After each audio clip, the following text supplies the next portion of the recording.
السلام علیکم۔ ہیرا اور آدم ایک خوشگوار ازدواجی زندگی بسر کر رہے تھے۔ آدم ایک مکینک تھا۔ گھر کے پچھواڑے میں ہی اس نے دکان کھولی ہوئی تھی جہاں پر وہ کام کرتا۔ وہ ایک محنتی اور ذمہ شخص تھا۔ دونوں کی محبت مثالی تھی، بس ایک ہی کمی تھی، اولاد۔ لیکن یہ کمی بھی ان کی محبت میں کمی نہ لا سکی۔ ہیرا کے سسرال سے بہت اچھے تعلقات تھے۔ ساس تو اسے بیٹی ہی سمجھتی تھی۔ ہیرا محبت کی مٹھی میں گوندی محبت کی ایک بے مثال تحریر تھی، جن کا مقصد دوسروں کے لیے جینا ہوتا ہے۔ وہ اپنے آپ کو بھی بھول جاتے ہیں۔ ہیرا کی کوشش ہوتی کسی کو اس کی ذات سے کوئی تکلیف نہ پہنچے۔ خدمت خلق میں وہ پیش۔ ہیرا کی چچی سخت بیمار ہو گئی، انہیں ایڈمٹ ہونا پڑا۔ اب مسئلہ یہ تھا عورتوں میں کون جائے۔ سب کی نظر انتخاب ہیرا پر پڑی۔ آدم نے اسے خوشی اجازت دے دی۔ ہیرا پر سب کو پورا بھروسہ تھا۔ وہ اپنے فرض میں کوئی کوتاہی نہیں کرے گی، یہ اس کا اصول تھا۔ وہ اپنا کام پوری ایمانداری سے نبھائے۔ ہیرا نے چچی کے ساتھ بہت دنوں تک ہسپتال میں رہی، ان کی خوب خدمت کی، مگر اپنی زبان سے ایک لفظ بھی نہیں نکالا۔ خدا کی قدرت ان کا انتقال ہو گیا، مگر ہیرا سے کسی کو کوئی شکایت نہیں تھی، سب اسے داد دے رہے تھے۔ اتنے دنوں تک وہ ہسپتال میں رہی، اسے اپنی تعریف کی کوئی پرواہ نہیں تھی۔ اپنی چچی کی تکلیف یاد کر کے وہ اداس رہتی۔ کچھ دن تو لگ ہی گئے اسے سنبھلنے میں، پھر سے وہی دنیا داری، بے اولاد کا غم اسے بے وجہ اداس رکھتا۔ آدم اسے سمجھاتا، تمہیں اداس ہونے کی ضرورت نہیں، میں تمہیں کچھ نہیں کہتا۔ آہستہ آہستہ لوگ اسے ہسپتالوں میں ساتھ لے جاتے، مریض اپنا ہو یا پرایا وہ جان سے خدمت کرتی۔ جب وہ ٹھیک ہو جاتے اسے بہت دعائیں دیتے۔ خدمت خلق کا جذبہ اس کے اندر کوٹ کوٹ کر بھرا ہوا تھا۔ حقوق اللہ ہو یا حقوق العباد وہ اپنی پوری ایمانداری سے نبھاتی رہی۔ کہتے ہیں کہ آزمائش اسی پر آتی ہے جو اللہ کا محبوب ہوتا ہے۔ ہیرا کی زندگی میں بھی ایسا وقت آیا کہ اس کے شوہر کو کالا یرقان ہو گیا۔ ہیرا کے لیے یہ وقت کسی قیامت سے کم نہ تھی، نہ وہ زندوں میں تھی نہ مردوں میں۔ اس کا محبوب شوہر تکلیف میں تھا اور وہ کچھ نہیں کر سکتی تھی۔ آدم کی بیماری گزرتے دنوں کے ساتھ بڑھتی ہی گئی، مرض بڑھتا گیا۔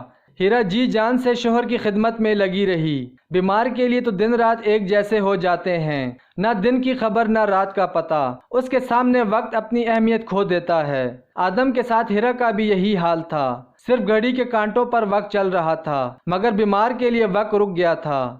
بہت کڑا وقت تھا۔ دنیا سے بے خبر ہیرا ایک ایک لمحہ اپنے شوہر کے ساتھ تھی، وہ بھی اسے اپنے سے الگ نہ ہونے دیتا۔ اس نے جو شوہر کی خدمت کی وہ الفاظ میں بیان نہیں ہو سکتی۔ بس اللہ کو جو منظور تھا وہ ہو گیا۔ آدم کا انتقال ہو گیا۔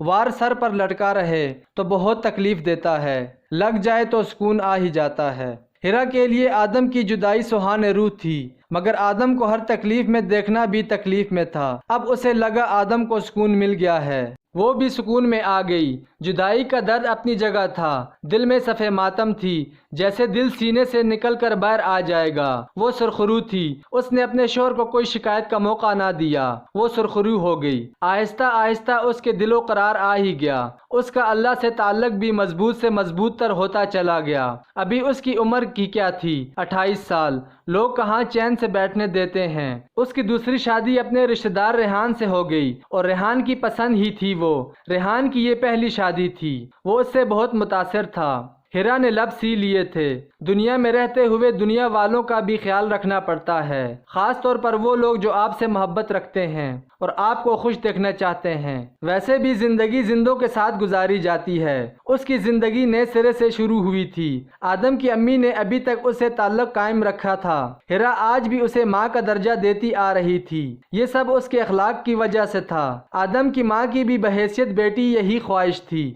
کہ ہیرا نکاح کر لے، ابھی اس کی عمر ہی کیا ہے۔ وہ اپنے بیٹے کے غم میں آدھی بھی نہ رہی تھی، مگر انہیں ہیرا سے محبت تھی، وہ اسے خوش دیکھنا چاہتی تھیں۔ وہ چاہتی تھی ہیرا زندگی کی طرف لوٹ آئے۔ یہ ان کی نیک نیتی اور ہیرا کی بے لوث محبت کا نتیجہ تھا۔ ریحان بہت اچھا شوہر ثابت ہوا، گھر کے کچھ لوگوں سے تو بھی ہوتی رہتی، مگر ریحان کی محبت نے ہیرا کے قدم مضبوط کر دیے تھے۔ ہیرا بالکل بے قصور تھی، بس اس کی اچھائی کا ناجائز فائدہ اٹھایا جا رہا تھا۔ ہیرا کو ابھی تک اولاد نہ تھی۔ ریحان اسے تسلی دیتا رہتا، بس لوگوں کی باتیں اسے پریشان کرتی رہتیں۔ اس سے لوگ اجتماعی دعائیں منگواتے۔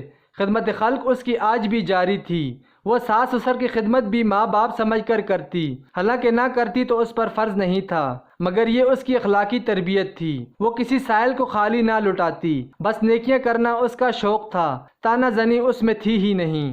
خدا کی قدرت، اس کے سسر کو کینسر ہو گیا، ان کے بچنے کے چانس نہیں تھے۔ ہیرا ان کے ساتھ حوصلہ بن کے کھڑی رہی، ہر وہ خدمت جو وہ کر سکتی تھی ضرور کرتی، اولاد سے بھی بڑھ کر۔ ہیرا کے سسر تکلیف میں اولاد بھی بھول جاتے، مگر وہ ہیرا سے کہتے تو میری ماں ہے، تو میرے پاس بیٹھ۔ وہ اسے میری ماں کہہ کر بلاتے۔ وہ ان کی جو خدمت کر سکتی تھی، سارا دن قرآن پاک کی تلاوت کرتی تاکہ انہیں سکون ملے۔ راتوں کی نیند بھی اس نے بلا دی۔ ہیرا نے اتنا پڑھا، سسر بھی کلمہ کے ساتھ رخصت ہو گیا۔ ریحان اس کا بڑا احسان مند تھا، اب اس نے مدرسہ کھول لیا، بچے قرآن پاک کی تعلیم لینے گئے۔ وہ بہت خوش ہے۔ اے خدا، تو نے مجھ سے یہ کام لینا تھا، تبھی اولاد سے محروم رکھا، اب اس بات کا مجھے کوئی غم نہیں۔ تیری محبت پا کر میں بہت خوش ہوں۔ تیرے راستے نے مجھے بہت عزت دی، ورنہ میں کیا چیز ہوں۔ مجھے زندگی کا مقصد چاہیے تھا، وہ مجھے مل گیا، اب اور کوئی تمنا باقی نہیں رہی۔ رب مل گیا، سب مل گیا۔ بے شک ایک تدبیر اللہ بناتا ہے اور ایک انسان، اور جو اللہ کی تدبیر ہے وہ سب پہ بھاری ہے۔